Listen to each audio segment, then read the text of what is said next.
जयगाउँमा house number ट्यागको नाउँमा ठगी, 5 जना scammer पक्राउ। नमस्कार दर्शक, हिजो 6 तारिक शनिबारको दिन जयगाउँ ग्राम पञ्चायत क्षेत्रका विभिन्न वार्डहरूमा स्क्याम गर्न आएका 4 जना ठगहरूलाई जयगाउँ पुलिसले पक्राउ पारेको छ।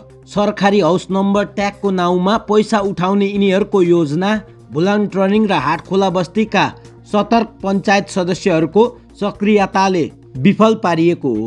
प्राप्त जानकारी अनुसार स्क्यामरहरूले अलिपुरद्वार जिल्लाको कालचिनी प्रखण्ड अन्तर्गतका जयगाउँ ग्राम पञ्चायत 1, ग्राम पञ्चायत 2 र दलसिंहपाडा ग्राम पञ्चायतका वार्ड मेम्बरहरूलाई फोन गरी भनेका रहेछन्।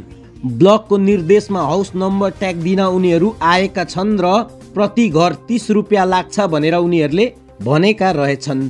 त्यस्ता भन्दै उनीहरूले प्रत्येक वार्डका मेम्बरहरूलाई मान्छे भेला गराउन लगाएछन्। कतिपय ठाउँमा स्क्यामरहरूले पैसा उठाएर नक्ली हाउस नम्बर ट्याग पनि वितरण गरिसकेका थिए। जब यिनीहरू जयगाउँ GP1 अन्तर्गत भुलान टर्निङ क्षेत्रमा पुगे, त्यहाँका पञ्चायत सदस्य राजेश शर्मालाई सरकारी डकुमेन्ट देखाएर एवं कन्भेन्स गरेर मानिसहरू भेला गराउन लगाए। मानिसहरू जम्मा भएपछि स्क्यामरहरूले ट्याग बाँड्न थाले।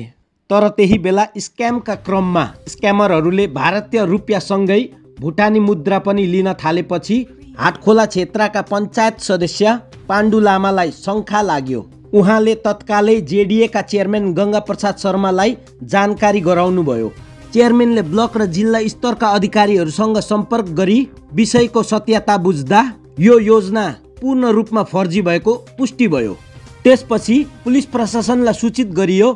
जयगाउँ पुलिस तत्काल घटनास्थलमा पुगेर 2 महिला र 2 पुरुष स्क्यामरलाई नियन्त्रणमा लियो। मुख्य आरोपी तुफानगञ्ज क्षेत्रको निवासी रहेको खुलेको छ, जसलाई हिजै त्यहाँबाट पक्राउ गरेर जयगाउँ थाना ल्याइएको थियो र आज जम्मा 5 जना आरोपीलाई अलिपुरद्वार कोर्टमा पेश गरिएको छ, जहाँबाट 6 दिनको पुलिस रिमान्डमा राखी थप अनुसन्धान गरिने जानकारी जयगाउँ पुलिसले दिएका छन्। जानकारी अनुसार स्क्यामरहरूको यस गिरोहले विभिन्न ठाउँमा लाखौं रुपियाँको ठगी गरेको हुन सक्ने अनुमान गरिएको छ। यदि पञ्चायत सदस्यहरू सतर्क नभएको भए अझै धेरै मानिस ठगीको शिकार हुने थिए। भुलान टर्निङ र हाटखोला बस्ती क्षेत्रका प्रतिनिधिहरू राजेश शर्मा र पाण्डु लामाको सजगताले स्क्यामरहरूलाई समयमा समात्न सकिएको हो। पञ्चायत सदस्यज्यू, हामीले जान्न पायौँ हजुरको ग्रामीण इलाकामा 3-4 जना स्क्यामरहरू आएको थियो अरे र हजुरहरूको द्वारा पक्रेर पुलिसलाई ह्यान्डओभर गर्नुभएको जान्न पायौँ है। के भएको थियो अलिक जानकारी राख्नुहोस् न। सर्वप्रथम त हाम्रो जयगाउँ भोइस र हाम्रो अर्को सबैलाई हाम्रो नमस्कार र म जनाउन चाहन्छु कि हाम्रोमा हिजो लगभग 1-1.5 बजीतिर फोन आयो भने कि बिडिओ अफिसबाट फोन गरेको हो र हाउस सर्वे हुँदैछ, हाउस नम्बर बाँड्दैछ भनेर फोन गर्यो।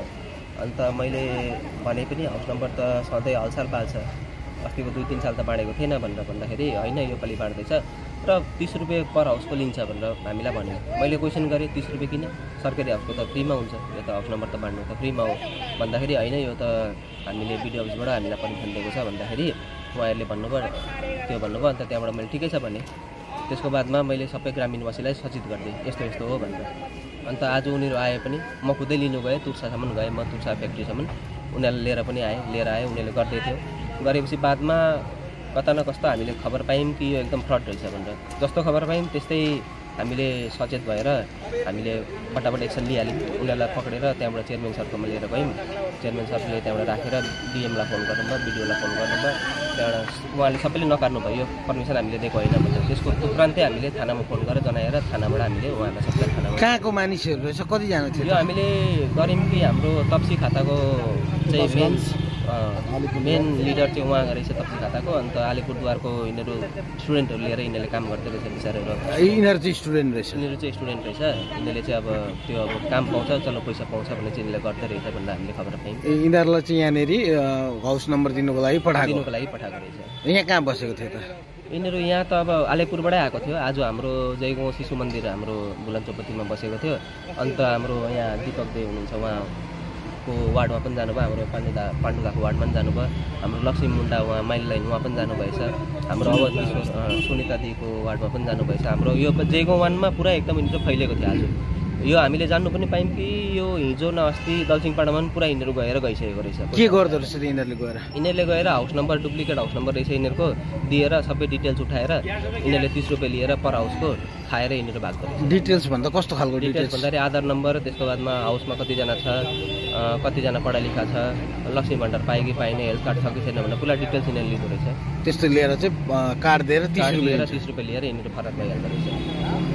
अहिले पुलिस प्रशासनले के भन्दैछ? अहिले पुलिस प्रशासनले भन्नुभएको छ कि हामीले जो मान्छे मेन छ उहाँलाई हामीले पक्राउ गरेको छौँ, हामी लिएर आउनेछौँ, उहाँलाई लिएर आएर थानामा कारवाही गर्नेछौँ र यिनीहरूलाई अहिले छोड्ने छैन जबसम्म उहाँ आउँदैन। किनभने कलेज स्टुडेन्ट हामीले नि अब त्यही भनिदिउँ कि कलेज स्टुडेन्ट हो, यिनीहरूलाई केस चाहिँ नगरेको राम्रो हो भनेर हामीले भनिदिएको छौँ। हजुरको परिचय दिनुहोस् न। राजेश शर्मा, बुलन्द चौपती मेम्बर 11। यो कहाँनिर यो गर्नु खोजेको थियो स्क्याम? यो हाम्रो जयगाउँ 1 पुरै वार्डमा पसिसकेको थियो। मेन चाहिँ हामीले आजको दिनमा मेन चाहिँ हामीले पक्राउ पर्यौँ पाण्डुदाले गर्दाखेरि, अन्त हाम्रो वार्डमा चाहिँ 11-55 मा चाहिँ हामीले पक्राउ पार्यौँ यिनीहरूलाई। धन्यवाद।